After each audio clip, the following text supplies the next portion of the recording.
I love dogs. I really do. I have 2 of them. I've probably had 20 throughout my lifetime. I've met dogs that I trust more than humans. But for some reason, folks have decided that loving their dog means the rest of us are required to love them too. At the restaurant, inside the doctor's office, and sitting in the buggy beside the bread at the grocery store. Before we get into this, hit that like and subscribe button and tell me in the comments if you think that people's pets belong in grocery stores. Because I already know that some of y'all are going to be typing so hard on your phone that it's going to file a workman's comp claim. And let me say something immediately. I'm not talking about legitimate service dogs. Those dogs are trained to help people with disabilities, and they have important work to do. I'm talking about little Al Pacino wearing a $20 vest from the internet while he licks the rotisserie chicken display at the KFC and tries to fight a cardboard cutout of Colonel Sanders.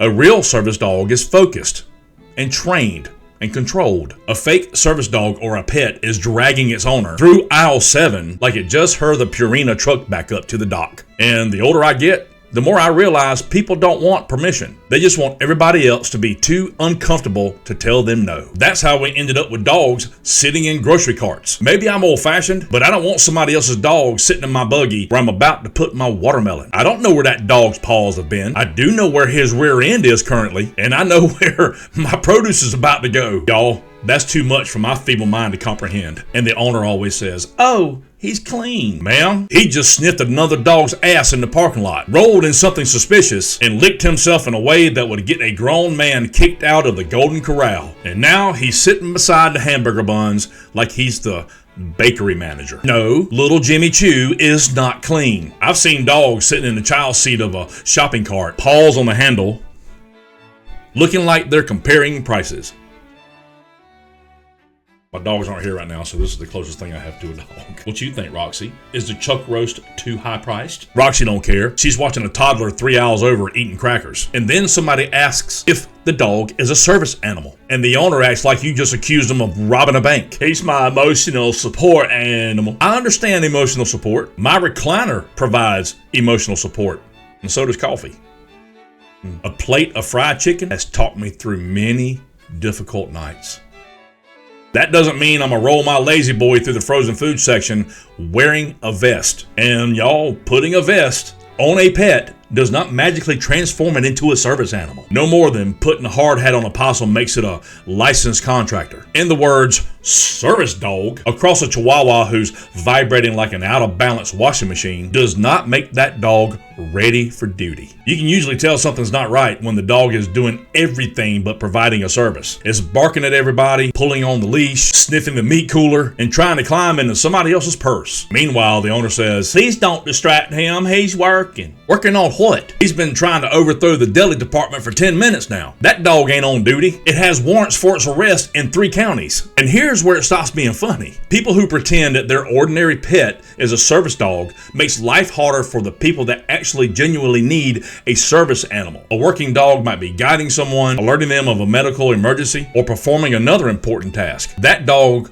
it needs to remain focused. An untrained pet that's barking, lunging, or trying to play could distract that dog and put its handler at risk. So when somebody lies when they don't want to leave Winnie the Pooch at home, they're taking advantage of protections created for people who truly need them. And that's lower than a snake's belly in a wagon rut. And businesses, they get stuck in the middle of it too. Employees, they don't want to embarrass people with legitimate service dogs, so they stand there watching a Pomeranian bark at the bananas while its owner pretends like it's normal. That cashier's probably thinking, "I make $14 a dang hour. I am not getting into a constitutional argument with somebody who has a dog wearing sunglasses." Customer service workers, they already got enough to deal with. They're stocking shelves, they're cleaning stuff up, and explaining for the 50th time that they have no control over the price of eggs. Now they have to determine whether Sir Barks-a-Lot is medically necessary or not. And the owners, they always say the same thing. "He doesn't bother anybody."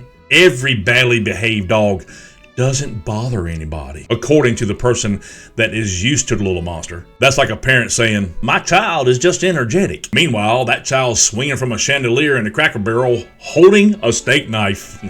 You might be used to it, but us, we just met the problem. Not everybody likes dogs. Some people are allergic, afraid of them, and some people have even been bitten. Some people simply do not want a dog sniffing their leg while they're trying to choose the best jar of mayonnaise. And they shouldn't have to tell you their entire life story just to get a little space. I love dogs, but my affection is not a public policy. You cannot make other people love your dog by bringing them closer to them. That usually has the opposite effect. And restaurants is another place where this has gotten completely out of hand. People sit their dogs in a chair, put its paws on the table, and feed it from a plate. Then they look around like everybody is just supposed to be delighted. No ma'am, your dog is eating scrambled eggs off a restaurant china, and I just watched him inspect the rear end of another dog in the parking lot. My appetite is filed for divorce. A pet-friendly patio? Okay, that's fine. A business that openly welcomes dogs? Okay, that's fine too. But assuming your animal is invited everywhere, that's just rude. You don't bring extra guests to a wedding without asking, do you? And if you do, we need to talk.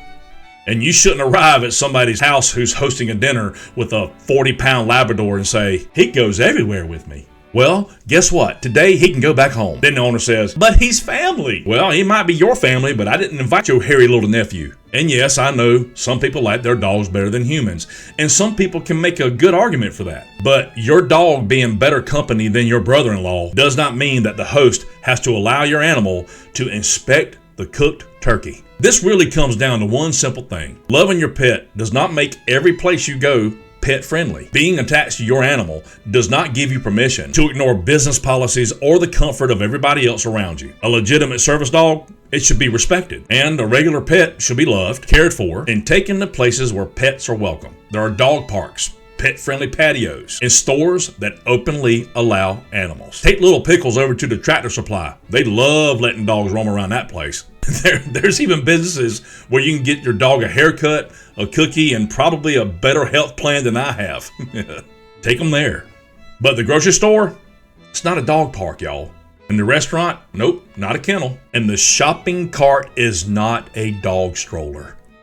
Have we taken dog-friendly culture too far? Tell me what y'all think. Should regular pets be allowed in grocery stores and restaurants? And what's the wildest place you've seen someone bring a dog that was obviously not a service dog? Put your story down in the comments. Hit that like button. Subscribe if you like these conversations. And share this video with somebody who thinks their pet should be accepted no matter where they are. And I'll see y'all on the next one.